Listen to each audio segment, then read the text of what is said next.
What's up, witches? What's up? I'm Linda, And I'm John. and this is Getting Witchy, And I told you it was going to happen. and it did.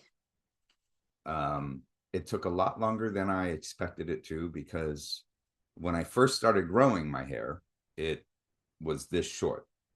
And I was tired of paying 20, $30 between tip and cost every 3 weeks. And then after a couple months, I said, you know what? I read something about a specific group that did hair for cancer patients. Lots of love.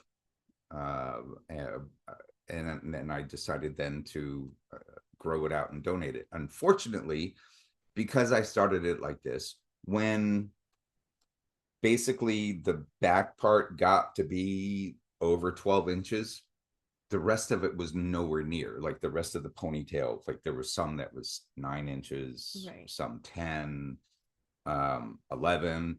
So it took a series, what, 2 or 3 times Something like that. of reluctantly cutting it back so I had all of it an even length all the way when it was in a ponytail. So anyway, after 3 years and then much procrastination, we went to the Great Clips by our place, and they work with wigs for kids. They don't send it themselves. They give you the pre-addressed envelope with a baggie to put the hair into. And then you just got to pay for the shipping to get it there. They said $3 to $5 on the little thing inside the envelope, but it was like what? It was like $1.58 or two. Yeah, it was like two something. Something, yeah. But anyway, so yeah, it's done, and it's just now starting to do because I bought some pomade finally to help with it. Anyway, what's up, witches? What's up? All right, so we came across a meme, and we'll discuss the meme at the end. And we've done this before with the time machine. The time machine one, yeah. Which I think I would have liked to have redone that one because there was so much more I could have, because there's the whole, I didn't even touch on the abuse factor. I went back to my first anyway. Right. So déjà vu or precognition. Now in French that means already seen. Okay, which kind of makes sense considering what Right. we many believe in the scientific field that it's a psychological illusion of feeling like you've already experienced a specific situation or circumstance, even though technically you're encountering it for the first time. Right. Or so at you least think. in this life. Right. They like to use the word mismatch a lot in describing this. It's a fleeting memory mismatch that, according to a study that was done, not a study, well, I guess it was a study, it was a survey. 2/3 of the people surveyed said that they have had a deja vu moment at least once in their life. But it's a memory mismatch, a psychological. Oh, another word they use, glitch. Because this is the Matrix of all. Well, I think of the scene with the black cat in the Matrix. It's when when Neo realizes, or when Neo sees the glitch where the black cat does the same thing twice. Morpheus realizes that something has changed. That's what a glitch, at least in the Matrix movies. Something's changed in the scenario, and that's when they had all the bricks over the windows and they couldn't get out. Anyway, have haven't seen that in a while. Yeah, I know, So. but I've seen it way too many times, kind of like Star Wars. The scientific community generally views deja vu as a glitch, as I just said. That somehow the brain processes and retrieves memories, or the way the brain processes and retrieves memories, not in a mystical phenomena. The familiarity match, like you've seen this before, maybe in a movie or a play or something of that nature, or you have experienced something similar to that, like at a theme park. Many theme parks are set up the same. So you can walk into one and think you're, so you've got a familiar match, or memory playback. Some researchers believe that the brain rapidly processes sensory input so fast that it inputs it twice in a row. So the second one that you didn't even realize the first one happened, the second one is somehow, I've been here before. Anyway. So the typist at our little brain keyboards is going double faster than that. Going shit, and it goes, oh, they won't notice. Yeah. No. Do you want to go over some of the common triggers? Sure. So deja vu is most commonly reported by young adults and adolescents, but it can be triggered by a few common factors, one of which is sensory overlap. So seeing a specific layout of a room, hearing a tone, smelling something that subconsciously reminds you of a past location. Like every now and then I will get a whiff of something that reminds me of the cleaner that was used in the elementary school I went to in 2nd or 3rd grade. You didn't even look. Fatigue and stress can also trigger deja vu. Basically, your brain is struggling to accurately filter incoming information when you're tired. But yet they do sleep and sensory deprivation to induce heightened sensory experiences, do they not? Anyway. Or to at least see how much the human body can withstand. Now, apparently, things to be concerned about. It's deja vu is in the scientific community considered benign and harmless, but frequent or chronic deja vu is sometimes linked to neurological conditions. So if it happens every once in a while, it's okay. But if it's happening every day, you should probably get checked out. So they're saying it can manifest as an aura or a seizure. I think it's called. Basically, a warning sign before a temporal lobe seizure, like almost like a grand mal seizure, according to their scientific studies. If you experience deja vu alongside uncontrollable, jerking or loss of awareness or hallucinations, it's highly recommended to consult a neurologist or healthcare provider.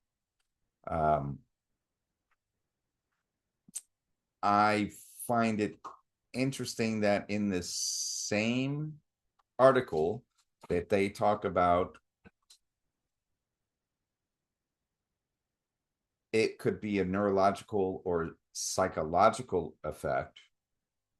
The same article says experiencing deja vu has been correlated with higher socioeconomic status, better educational attainment, and lower ages. That almost sounds like a positive. But then it also says that, as a disclaimer to try to push away the validity of deja vu or precog, people who travel often, watch a lot of TV or movies, or remember their dreams. Well, isn't that a big part of precog and deja vu. Like you remember, but for me, when I remembered something that I had already experienced, it was oftentimes because it was a dream. So that dream is actually precog. It was telling me it was going to happen. I just didn't know when it was going to happen. Right. So they're saying people who travel often watch a lot of movies and films, and remember their dreams are more likely to report experiencing deja vu than others. Well, yeah, that is kind of the definition of it. Right. I mean, for you, when you remember, when you experience a situation where Usually it's something that I saw in a dream. Yes. which is in effect kind of precog. Yeah. With precognition, it's a purported psychic ability to acquire knowledge of future events through extrasensory means, which is very elaborate. But but it says such as dreams or waking visions. Now, to me, an extrasensory thing would be waking visions. Dreaming is dreaming. You just happen to remember it, and your dreams are telling you shit that's going to happen. Could be minute. I've had things walking into a store I literally never walked out. Like the first time I walked into a Michael's, this is no bullshit. The very first time I walked into a Michael's, and I don't watch TV, so it's not like I've seen those commercials after the fact, like when they go into the store. But the very first, it was just like everything from the scene when the doors opened to the way they greeted me when I walked through the threshold. It was weird. But I had dreamt about that for some reason. Like for some reason, it was significant. I don't remember what I was going there for. Oh, it was for frames when I had my Star Wars collection and all my autographs. I was doing the museum quality frames myself, so I went there and I got all the acid-free backing and the matting. Yeah. Anyway, so sorry, we get sidetracked. It's also referred to as premonition or foresight, deeply rooted in folklore and popular culture. But apparently it's considered a pseudoscience. It does not have any accepted scientific evidence. Movies in Hollywood love it though. Majority Report.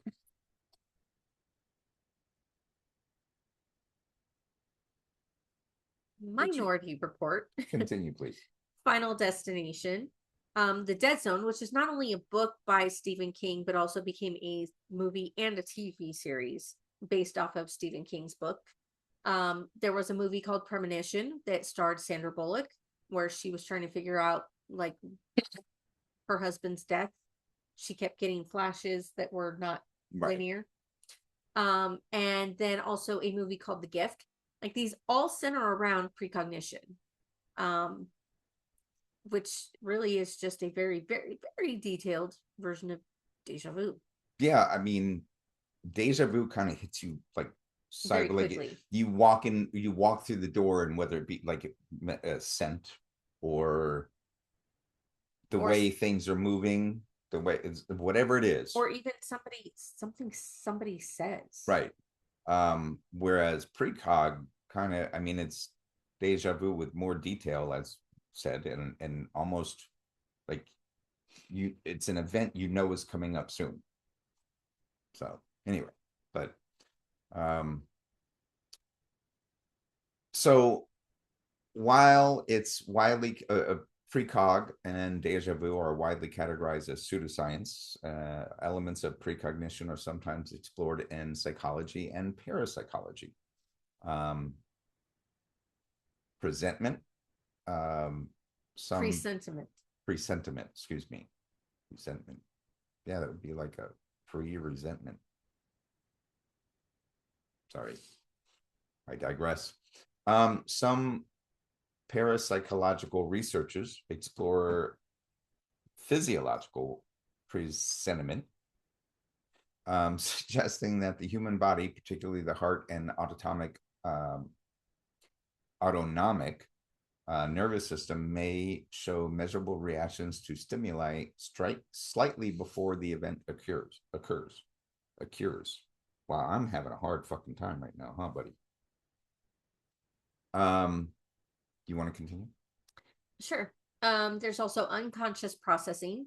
So in psychology, many precognitive feelings can be attributed to the brain's ability to unconsciously recognize patterns, process subtle environmental cues, or make logical deductions much faster than the conscious mind can. Kind of like that whole, and I forget what it's called, but it's basically that definition where the human mind, human eye can look at the clouds and see a shape, see a duck, see, Oh, perception. whatever they see, or, you look at a tile of marble. Mm. You could probably make out a face or some kind of Right. figure just in the designs. Right. Well, so here's the thing. The human body perceives much more than the brain actually processes. And what are you doing, Jack? this is something that I have actually experienced when I was at the conservatory. We took a class where we were learning how to calibrate the tape machines. And in order to do that, you have to play, I think it's like 4 different tapes. Each one has a different frequency on it. So there's 10 hertz, 100 hertz, Jack. 1,000 hertz, and then, or no, it's 100 hertz, 1,000 hertz, 10,000 hertz, and then 100,000 hertz. With the 100 hertz, everybody in class was able to hear it. At 1,000 hertz, everybody was able to hear it. At 10,000, only 2 people in the room were able to hear it, and it was the only 2 women in the room. All the men were like they didn't even realize anything was playing. Right. And then with the 100,000 hertz, only one person in the room was able to even perceive that it was playing, and that was me. He had started it, and we were basically just sitting there like, and then all of a sudden I started getting a headache, and I almost passed out in my chair. And he saw me swaying, and he's like, "Can you hear this?" And I said, "No, I can't hear it, but I'm getting a headache right here." And he's like, "Okay, so you cannot hear it, but you perceive it. Like, something's happening. Your body senses something's happening." So with this unconscious processing, that's basically what's happening is your body knows something's going on, but it's taking your brain a little bit of time to figure out what the hell is going on. Right. And then of course there's cognitive biases. So coincidence, confirmation bias, selective memory, these all play a large role in these cognitive biases and in how we interpret déjà vu. Some people will often vividly remember. So we have a foldable cart, and she had an event tonight that I did not get to go to, but we put everything in the cart, and that's how she brought it back into the house, and we didn't fold it up yet, and Jack has decided he's going to jump into the cart and chill out. He's playing in the cart right now. Anyway, so sorry. So cognitive biases. So when people often state that they vividly remember a prophetic dream that later matches reality, but then they completely forget hundreds of dreams that did not come true. And this happened to me. It happens to me all the fucking time. I'll have a dream and I'll remember enough of it to know that it might have been significant or it might have been weird or cool, but I can't piece it. It's literally just not even flashes. It's just like I know it's there, but I can't pull it forward. See, and with the prophetic dream, so like I experience that quite often. And actually, when we worked at the cell phone company. Mm-hmm. There was one day I had a dream, something happened, and I walked into work. And as soon as I walked into work, because I was a team lead, my supervisor said, "Hey, after the team rally, I need to have a talk with you." And I said, "Oh, is this about, like, let's say the Anderson account?" And he's like, "Well, why do you ask?" I said, "Well, because I had a dream last night that, I had processed a warranty for this account. We got the phone back. The phone was damaged. And so the warranty was denied." And my supervisor just kind of sat there staring at me. And he's like, "Well, now that you mention it, we got the phone back. It was damaged and the warranty has been denied." And I was like, "Oh, so do we still need to have that talk?" He's like, "No, but I do have to say, sometimes you scare me." Drive safely, kiddo. Drive safely, kiddo. I love you. All right. So some common manifestations for those who study in or believe in precognitive phenomenon, typically divided into a few common experiences. Precognitive dreams, which we've already talked about extensively. Um, Extensively, yes, yes. Okay. You said that right. Okay. Or then there's the gut feelings or intuition. That sudden, inexplicable, excuse me, physical, like something's not right here. Either in the gut or like in the heart region. That sudden flash of, I know something's not right with this situation. Something to pay attention to, always. Now, the meme that made our brain hurt and actually made us think of this.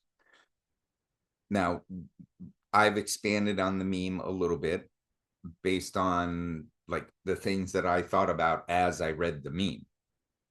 But at the core, this is so someone's random thought about life, death, rebirth, past lives, and deja vu.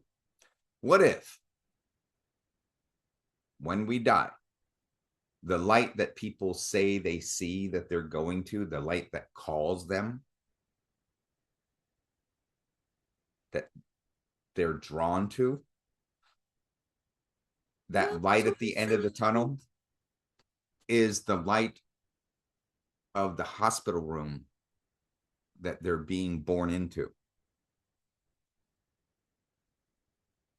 The reason you come out crying is because you have full knowledge of your past life that you just left. You have full knowledge.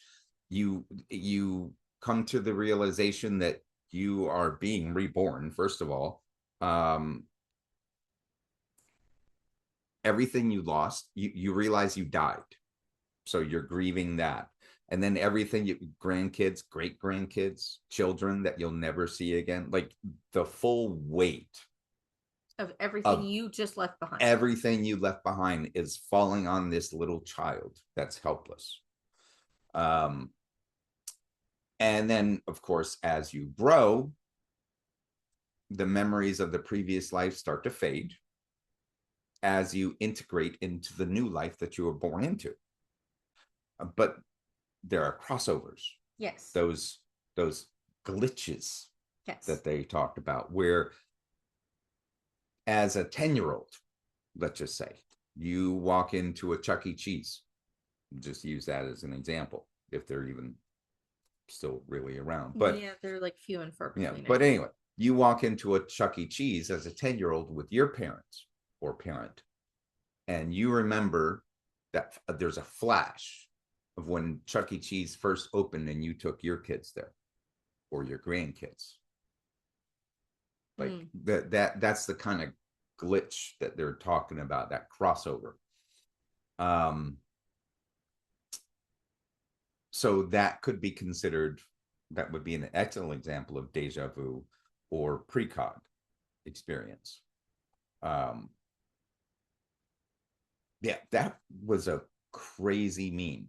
It was, yeah. It was much shorter than what but basically, like, if you realize the light at the end of the tunnel wasn't a freight train, it was actually hospital room. You're being reborn, immediately after death. new family, new, more than likely, new family, possibly even new country, like completely different environment, maybe even a different language. So you don't understand what they're saying because you still have the memories of your past life. That would be freaky as shit. Well, and what about, okay, so there are the times where people have a near-death experience and they talk about the white light and they're walking towards it, and then suddenly they get pulled back and they're told it's not their time yet. Well, that happened So to me. does that mean that whatever child is that they are supposed to be born into, are they not born, or is somebody else born into that body? So so basically, so if someone goes through a near death experience and they're going to the white light, let's say that the white light is the hospital room, Right. okay, because she's in stirrups and wide open to the world, and they're stopped from going to the white light, it's not your time yet. So is that baby a stillborn, or was it that it was a different soul was meant to go there, and if you go there, you're gonna block that soul, which is gonna f things up. It's not your time, go back. That's a interesting question. I mean, there are a lot of stillbirths.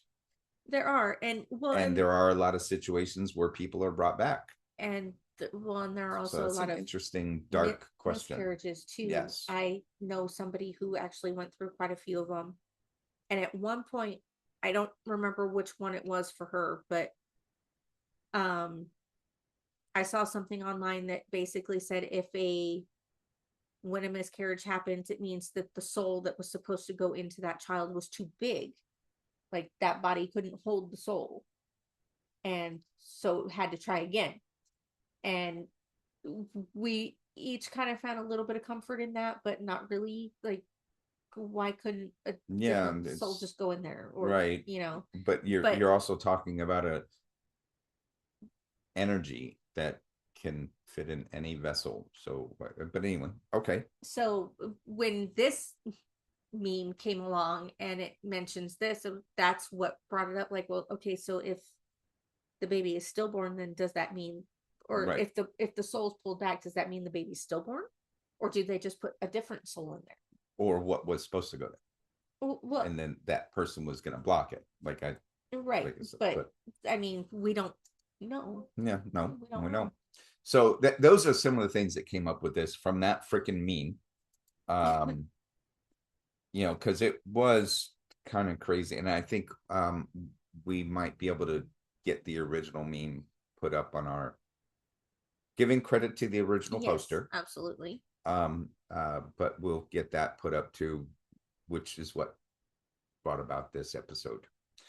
We are still working on a lot of other stuff. We got a couple book reviews coming up. What, baby? Well, I was gonna ask if, I mean, other than what you've already talked about, do you have any other examples of times you've experienced precognition, or? Oh, lots, but most of it was dream based. Sometimes I didn't realize it was dream based until after, like, it was happening, and I'm like, oh, I dreamt about this type of thing. Like specific situations. I mean, I've walked into office buildings and been like, I know this. The woman's name is Connie, and I walk up to the desk, the info desk, and hey, how can I help you? My name's Connie.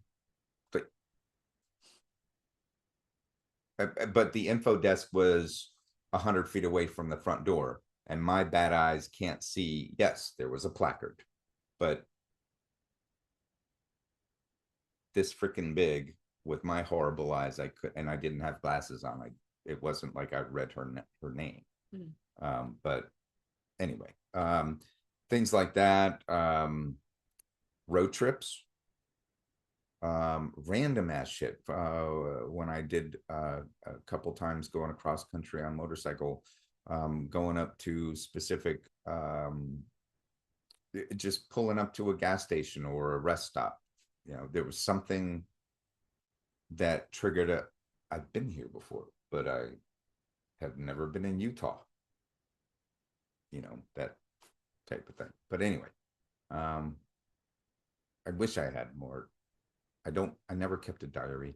That would have been fun, but dangerous at the same time. Yes. Because as my mom told me, don't ever put anything in writing that you don't want other people to read. Which is why I'm glad I grew up in the 70s and 80s, because, all you fools doing stupid shit with. And putting it on the internet. Yeah, well, or somebody else puts it on the internet because they caught it on their phone. Like, we didn't have any, we went and did stupid shit, and then we went home and we went to bed. We didn't hurt anybody. Practical jokes can get out of hand sometimes, but we didn't like go out to hurt anybody. But there was no evidence of us being drunken idiots on the Fort Lauderdale Strip at 2 o'clock in the morning because there were no cell phones. And I am so glad I grew up in that time period. Anyway, that's our episode on Deja Vu and Precog. Hope you enjoyed it. If you have a story to share or something that happened to you that you want to share, we'd be happy to share it with everybody else too. Yes. So, anything else going on? We got the couple book reviews We coming do up. have the couple book reviews going on. We do have an interview with an author coming up within the next couple weeks. And then the young lady that's the paranormal Yes. alien. Yes. So she's not an alien. She's into the paranormal, the ancient aliens and all that she stuff. is the director of a documentary called The Hybrids. One of her representatives reached out to us to do an interview with her, so we are still working on getting her scheduled. But I'm looking forward to So much to that. As well as the book reviews. Yes, We got 3 coming up. Yes, we've got the Good Cat spell book, we've got the Good Dog spell book, and then we've got The Witch's Name by Storm Fairy Wolf, which we will actually be talking to him at the same time. So, yeah, we've got Awesome. a few good things coming up. Hope you enjoyed this episode. We love you guys. Yes. Peace out. Peace out, witches. Take care of yourselves. Take care of each other. We love you. And we can't wait to see you again. Absolutely.